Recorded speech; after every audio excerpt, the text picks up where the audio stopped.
So we have this computer store that bought two of these different types of computers. One were purchased for $600, the other for $800. And the total selling price was $27,000. And we're told that they purchased 20 of these $600 ones. They want to find out how many did they purchase of the $800 one.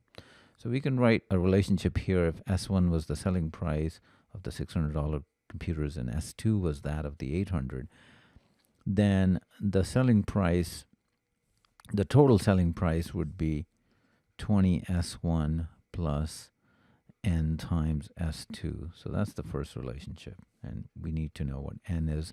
I'll start with statement 1. It says store made a total gross profit of $4,000, which would be 20 times, because they're talking about the computers that were purchased for $600, times the selling price minus 600. So you can see from this, you can compute S1, which will be 800. So we know this quantity, and maybe I'll just replace that.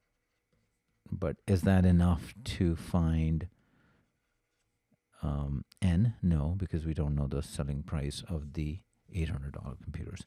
So 1 alone is insufficient. 2 says the store made a total gross profit of $7,000.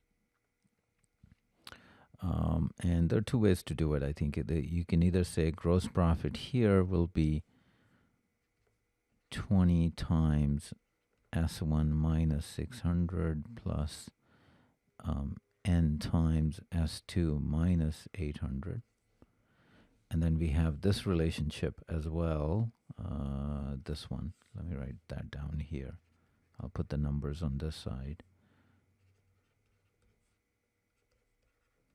So one way is you can see it algebraically, which is that if I rewrite this first equation as 20S1 minus 12,000 plus NS2 minus 800N, then you'll see that this quantity is 27,000.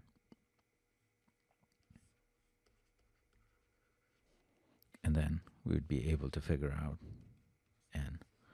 So 2 is sufficient. And I'm thinking, I think there's another way to think about this, is that if they made a total gross profit of 7,000 and the total and sold for 27,000, that means that their cost was 20,000, because you made a net 7,000. So collectively it cost you 20,000. I'm really getting to what you would get by subtraction, but this would be easier in my opinion. 20,000 is the cost, and we bought 20 of those,